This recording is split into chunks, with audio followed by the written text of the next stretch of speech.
ভাঙড়ের যুবসাথী ক্যাম্পে তুলকালাম, আধিকারিককে ঘিরে বিক্ষোভ। ক্যাম্পে অফিসার দেরিতে আসায় বিক্ষোভ। ভাঙড়ের 2 নম্বর ব্লকের পিটাইপুর প্রাথমিক বিদ্যালয়ের ঘটনা, যেখানে উত্তেজনা ছড়িয়েছে। সকাল থেকে ক্যাম্পে দীর্ঘ লাইন।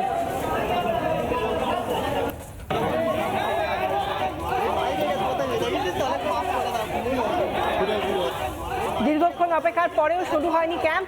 অফিসার দেরিতে আসায় কাজ শুরু হতে বিলম্ব। ক্ষোভে ফেটে পড়েন ক্যাম্পে আসা যুবকরা। যারা আবেদন করতে এসেছিলেন তারা সকাল থেকে দীর্ঘতর লাইনে দাঁড়িয়েছেন, কিন্তু অফিসার ঠিক সময় আসেননি। তার জন্য এতটা দেরি হয়ে গিয়েছে এবং দীর্ঘক্ষণ অপেক্ষা করতে করতে তারা ধৈর্য হারিয়ে ফেলেন আবেদনকারীরা। এবং সেই জায়গা থেকে তুলকালাম কাণ্ড ভাঙড়ের পিটাইপুরের প্রাথমিক বিদ্যালয়। ভাঙড়ের 2 নম্বর ব্লকের পিটাইপুর প্রাথমিক বিদ্যালয়ের ঘটনা, যেখানে উত্তেজনা ছড়ায়। যুব সাথী প্রকল্পের জন্য তারা আবেদন করতে এসেছিলেন, কিন্তু স্থানীয় যুবরা এত সময় ধরে ঘন্টার পর ঘন্টা ধরে লাইনে দাঁড়িয়ে আছেন। এদিকে সরকারি আধিকারিকের দেখা নেই। দীর্ঘক্ষণ অপেক্ষার পরেও শুরু হয়নি ক্যাম্প। অফিসার দেরিতে আসায় কাজ শুরু হতে বিলম্ব। ক্ষোভে ফেটে পড়েন ক্যাম্পে আসা যুবকরা।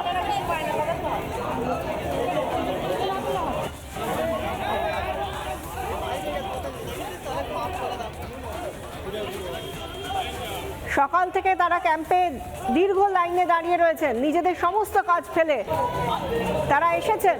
একে তো চাকরি বাকরি নেই, তার মধ্যে 1,500 টাকা করে মাসিক ভাতা, তাও আবার 5 বছরের জন্য। তারপর কে কোথা থেকে কিভাবে চাকরি জোগাড় করবেন তার কোনো গ্যারান্টি সরকার দেবে না। সরকার চাকরির ব্যবস্থাও করবে না। এই ভাতা কোনো মতে তাদের দিন প্রতি 50 টাকা দেবে, এবং তার জন্য মানুষ সব কাজ ভুলে, সব কাজ ফেলে তারা দীর্ঘতর লাইনে দাঁড়িয়ে রয়েছেন সকাল থেকে। অথচ সরকারি আধিকারিকের কোনো দেখা নেই। তিনি আসতে এতটাই বিলম্ব করেন, লাইন এদিকে দীর্ঘতর হচ্ছে, আর মানুষ তারপর ক্ষোভে ফেটে পড়ে। বিলম্ব ঘন্টার পর ঘন্টা তারা দাঁড়িয়ে রয়েছেন এবং ক্যাম্প শুরু হচ্ছে না, কারণ সরকারি আধিকারিক আসেননি। এত দেরি হচ্ছে, যার ফলে সমস্ত কাজ ছেড়ে তারা যখন এসেছেন তারা ধৈর্য হারিয়ে ফেলেন। এবং সেই জায়গা থেকে ভাঙড়ের 2 নম্বর ব্লকের পিটাইপুর প্রাথমিক বিদ্যালয়ে উত্তেজনা ছড়ায়। কত মানুষ ভিড় করেছেন, কারণ এত মানুষ একসঙ্গে দেখা যাচ্ছে এই কারণেই, কারণ কোনো কাজ শুরুই হয়নি।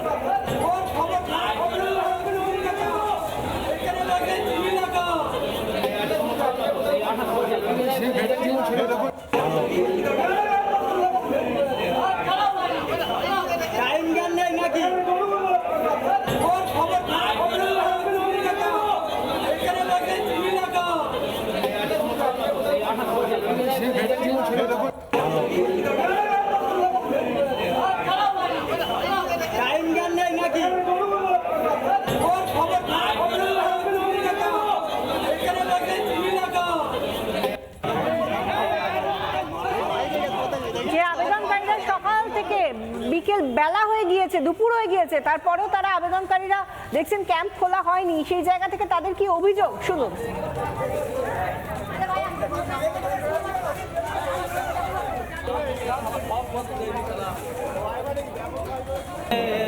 যে ক্যাম্প আছে, ক্যাম্পে তো টাইম দেওয়া আছে 10টায়। আমরা এসেছি 9:30 থেকে এখানে দাঁড়িয়ে আছি। এখন অফিসার এসে ইচ্ছা মতন কাজ করছে, বলছে যে আমাদের রুলস আছে 11টা থেকে। আমরা আবার দাঁড়িয়ে আছি লাইনে। কাকি মানে বলছিলাম যে স্যার আপনারা লেট করেছেন, বলছে আমাদের রুল আছে। ওই জন্য সবাই মোটামুটি মানে সবার মাইন্ডে এক থাকে না, ওই জন্য তো কেউ ধাক্কাধাক্কি করলো। তাহলে আমরা মানে ক্ষমা চেয়ে নিয়েছি অফিসারের কাছে, উনি কাজ চালু করেছেন। নানা ধরনের কন্টেন্ট দেখার জন্য লাইক করুন, শেয়ার করুন আমাদের ফেসবুক পেজ, সাবস্ক্রাইব করুন আমাদের ইউটিউব চ্যানেল। পাশাপাশি অন্যান্য ব্রেকিং নিউজের জন্য অবশ্যই চোখ রাখুন রিপাবলিক বাংলায়।